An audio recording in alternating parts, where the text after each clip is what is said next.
Applications of recombinant DNA technology. Recombinant DNA ടെക്നോളജിക്ക് അതായത് genetic എഞ്ചിനീയറിങ്ങിന് ഒരുപാട് applications ഉണ്ട്. That includes genetic studies, pharmaceutical industry, medicine, agriculture, animal husbandry, pest management, micro based industry, sewage management etcetera. So നമുക്ക് ഓരോ applications ആയിട്ട് നോക്കാം. First one is basic genetic studies. Recombinant DNA technology is mainly used in the study of minute structure, organization, functions and expressions of genes, regulation of gene expression, organization of split genes, overlapping genes and recognition sequences, DNA sequencing, protein analysis, etc. ഇതിനൊക്കെ വേണ്ടിയിട്ട് നമ്മൾ recombinant DNA technology use ചെയ്യും. And second one is making of proteins. Medically important ആയിട്ടുള്ള പ്രോട്ടീൻസും then അതേപോലെയുള്ള enzymes, hormones, antibodies, ഇൻ്റർഫെറോൺസ്, ലിംഫോകൈൻസ് ഇതിനെയൊക്കെ synthesise ചെയ്യാനും purify ചെയ്യാനും RDNA technology use ചെയ്യും. റീകോമിനന്റ് DNA ടെക്നോളജി യൂസ് ചെയ്തിട്ടാണ് തെറാപ്യൂട്ടിക് പ്രോട്ടീൻസ് ആയിട്ടുള്ള insulin, human growth hormone, then B endorphin ഒരു pain suppressing pituitary hormone ആണ്. ദെൻ ബ്ലഡ് ക്ലോട്ടിംഗ് ഫാക്ടർ ആയിട്ടുള്ള ഫാക്ടർ 8 ഇതെല്ലാം പ്രൊഡ്യൂസ് ചെയ്യുന്നത് റീകോമിനന്റ് DNA ടെക്നോളജി യൂസ് ചെയ്തിട്ടാണ്. ദെൻ പ്രോട്ടീൻസ് സിന്തസൈസ് ചെയ്യുന്ന ഹ്യൂമൻ ജീൻസ് ഐസൊലേറ്റ് ചെയ്തിട്ട് റാപ്പിഡ്ലി പ്രോലിഫറേറ്റിംഗ് ആയിട്ടുള്ള ബാക്ടീരിയൽ സെല്ലിലേക്ക് ഇൻട്രൊഡ്യൂസ് ചെയ്യും. അപ്പോൾ പെട്ടെന്ന് തന്നെ ബാക്ടീരിയൽ സെല്ലിൽ നമ്മൾ ഇൻട്രൊഡ്യൂസ് ചെയ്യുന്ന ജീനിൻ്റെ ആംപ്ലിഫിക്കേഷൻ നടക്കും. അപ്പോൾ ഷോർട്ട് പീരീഡ് ഓഫ് ടൈമിൽ തന്നെ നമുക്ക് ഒരുപാട് ലാർജ് സ്കെയിൽ പ്രൊഡക്ഷൻ നടത്താനായിട്ട് സാധിക്കും. The next application is protein engineering. Protein engineering means genetic കോഡിൽ ചേഞ്ച് വരുത്തിയിട്ട് സൈറ്റ് ഡയറക്റ്റഡ് മ്യൂട്ടാജനസിസ് എന്ന് പറഞ്ഞൊരു പ്രോസസ്സിലൂടെ ജനറ്റിക് കോഡിൽ ഓൾട്രേഷൻസ് വരുത്തിയിട്ട് പ്രോട്ടീൻ്റെ സ്ട്രക്ചർ മോഡിഫൈ ചെയ്യുന്ന പ്രോസസ്സാണ് പ്രോട്ടീൻ എഞ്ചിനീയറിംഗ്. ഏതെങ്കിലും ഒരു പെർട്ടിക്കുലർ ജീൻ സീക്വൻസിൽ നമ്മൾ മ്യൂട്ടേഷൻസ് ഇൻട്രൊഡ്യൂസ് ചെയ്ത് കഴിഞ്ഞിട്ടുണ്ടെങ്കിൽ ആ ജീനിൽ നിന്ന് പ്രൊഡ്യൂസ് ചെയ്യുന്ന പ്രോട്ടീനും മോഡിഫൈഡ് ആകും. നേരത്തെ ഉണ്ടായ പ്രോട്ടീൻ ആയിരിക്കില്ല മോഡിഫൈ ചെയ്ത് കഴിഞ്ഞതിന് ശേഷം ഉണ്ടാവുന്ന പ്രോട്ടീൻ എന്ന് പറയുന്നത്. There is A modification of protein structure. അതാണ് പ്രോട്ടീൻ എഞ്ചിനീയറിങ്ങിലൂടെ ചെയ്യുന്നത്. അപ്പോൾ പ്രോട്ടീൻസിൻ്റെ സ്ട്രക്ചർ ചേഞ്ച് ആകുമ്പോൾ അത് അതിൻ്റെ ഫങ്ഷണൽ പ്രോപ്പർട്ടീസും ഓൾട്ടർ ആകും. The next application is vaccine production. Recombinant DNA techniques use ചെയ്തിട്ട് വാക്സിൻസ് പ്രൊഡ്യൂസ് ചെയ്യും. അറ്റന്യൂവേറ്റഡ് വൈറൽ സ്ട്രെയിൻസ് യൂസ് ചെയ്തിട്ടുള്ള വാക്സിൻസ് നമുക്ക് ഒരുപാട് പ്രോബ്ലംസ് ഒക്കെ ഉണ്ടാക്കാം. സോ അതൊക്കെ ഓവർകം ചെയ്യാൻ വേണ്ടിയിട്ട് റീകോമിനന്റ് DNA വാക്സിൻസ് ഹെൽപ്പ് ചെയ്യും. Then diagnosis of genetic diseases. Genetic diseases diagnose ചെയ്യാൻ വേണ്ടിയിട്ട് റീകോമിനന്റ് DNA ടെക്നിക്സ് യൂസ് ചെയ്യുന്നുണ്ട്. Then analysis of transformation of normal cells to cancer cells. Cancer research സ്റ്റഡീസിന് വേണ്ടിയിട്ട് റീകോമിനന്റ് DNA ടെക്നോളജി യൂസ് ചെയ്യുന്നുണ്ട്. എങ്ങനെയാണ് ഒരു normal cell transform ചെയ്ത് cancer സെല്ലായി മാറുന്നത് എന്ന് സ്റ്റഡി ചെയ്യാൻ വേണ്ടിയിട്ട്. Then next application is production of transgenic plants and animals.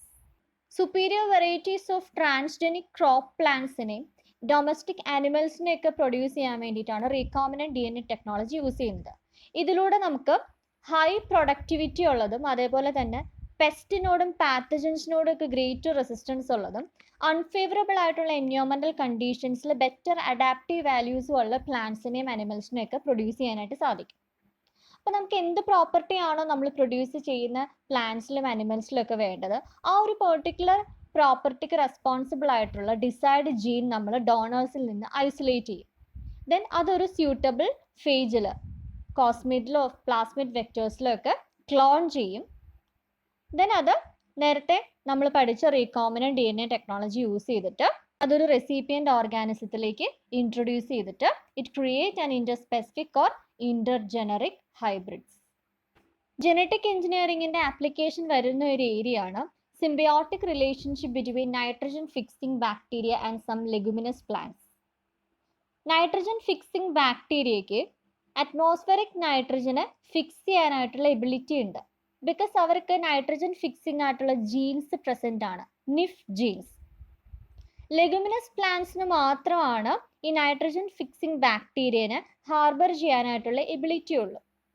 അപ്പോൾ നമ്മൾ ജീൻ ട്രാൻസ്പ്ലാന്റേഷൻ വഴി ഈ നിഫ് ജീൻസിനെ സിറിയൽസിലേക്കും അതേപോലെ നോൺ ലെഗുമിനസ് ആയിട്ടുള്ള ക്രോപ്പ് പ്ലാന്റ്സിലേക്കും ഇൻട്രൊഡ്യൂസ് ചെയ്യും. അതുവഴി സിറിയൽസിനും അതേപോലെ നോൺ ലെഗുമിനസ് ക്രോപ്പ് പ്ലാന്റ്സിനും ഈ നൈട്രജൻ ഫിക്സിംഗ് ബാക്ടീരിയയുടെ ഹെൽപ്പ് ഇല്ലാതെ തന്നെ സ്വന്തമായിട്ട് നൈട്രജനെ ഫിക്സ് ചെയ്യാനായിട്ട് കപ്പാസിറ്റി ഉണ്ടാകും. സോ അങ്ങനെ അവരുടെ ഫുഡ് പ്രൊഡക്ഷൻ കൂട്ടാം with minimum dependence on bacterial nitrogen fixation and nitrogenous fertilisers. Then another example ആണ് ഈസ്റ്റിന് ആൽക്കഹോൾ ഫെർമെൻറ്റേഷൻ നടത്താനായിട്ടുള്ള എബിലിറ്റി ഉണ്ട്. പക്ഷെ എല്ലാ ഈസ്റ്റുകൾക്കും ഈ ഒരു ആൽക്കഹോളിനെ ഫെർമെൻറ്റ് ചെയ്യാനായിട്ടുള്ള ഡൈജസ്റ്റിംഗ് എൻസൈംസ് കുറവാണ്. അപ്പോൾ ഈ പെർട്ടിക്കുലർ എൻസൈംസ് പ്രൊഡ്യൂസ് ചെയ്യാൻ റെസ്പോൺസിബിൾ ആയിട്ടുള്ള ജീൻസ് ഐസൊലേറ്റ് ചെയ്തെടുത്ത് അത് ഈസ്റ്റ് സെൽസിലേക്ക് ഇൻട്രൊഡ്യൂസ് ചെയ്ത് കഴിഞ്ഞിട്ടുണ്ടെങ്കിൽ അവർക്ക് ഈ സെല്ലുലോസ് ഡൈജസ്റ്റിംഗ് എൻസൈംസ് പ്രൊഡ്യൂസ് ചെയ്യാനായിട്ടുള്ള എബിലിറ്റി ഉണ്ടാവും. ഇങ്ങനെ ചെയ്യുന്നതിലൂടെ നമുക്ക് അഗ്രികൾച്ചറൽ വേസ്റ്റസും അതേപോലെ സീവേജ് ഒക്കെ ബെറ്റർ ആയിട്ട് ഡീഗ്രേഡ് ചെയ്യാനായിട്ട് സാധിക്കും യൂസിങ് ഈസ്റ്റ് സെൽസ്. അതേപോലെ സ്യൂഡോമോണാസ് കൊണ്ടൊരു ബാക്ടീരിയത്തിന് എൻസൈംസ് പ്രൊഡ്യൂസ് ചെയ്യാനായിട്ടുള്ള കപ്പാസിറ്റി ഉണ്ട്. That is used for degrading hydrocarbons. ഹൈഡ്രോകാർബൺസിന് ഡീഗ്രേഡ് ചെയ്യുന്ന എൻസൈംസ് സ്യൂഡോമോണാസ് പ്രൊഡ്യൂസ് ചെയ്യുന്നുണ്ട്.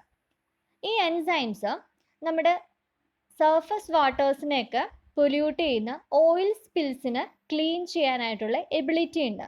ഈ സ്യൂഡോമോണാസിൽ ഈ എൻസൈം, ഈ ഒരു ഹൈഡ്രോകാർബൺ ഡീഗ്രേഡ് ചെയ്യുന്ന ഈ ഒരു സ്പെസിഫിക് എൻസൈം എൻകോഡ് ചെയ്യുന്ന ജീൻ ഐസൊലേറ്റ് ചെയ്തെടുത്ത് മറ്റു മൈക്രോ ഓർഗാനിസത്തിലേക്ക് ഇൻട്രൊഡ്യൂസ് ചെയ്തിട്ട് അവരെയും കൂടി ഒരു പൊല്യൂഷൻ കൺട്രോളിൽ യൂസ് ചെയ്യാനായിട്ടുള്ള അറ്റംപ്റ്റ്സ് ഒക്കെ നടക്കുന്നുണ്ട് in order to control oil pollution and also to degrade chlorinated hydrocarbons whose accumulation very seriously threatens human wealth.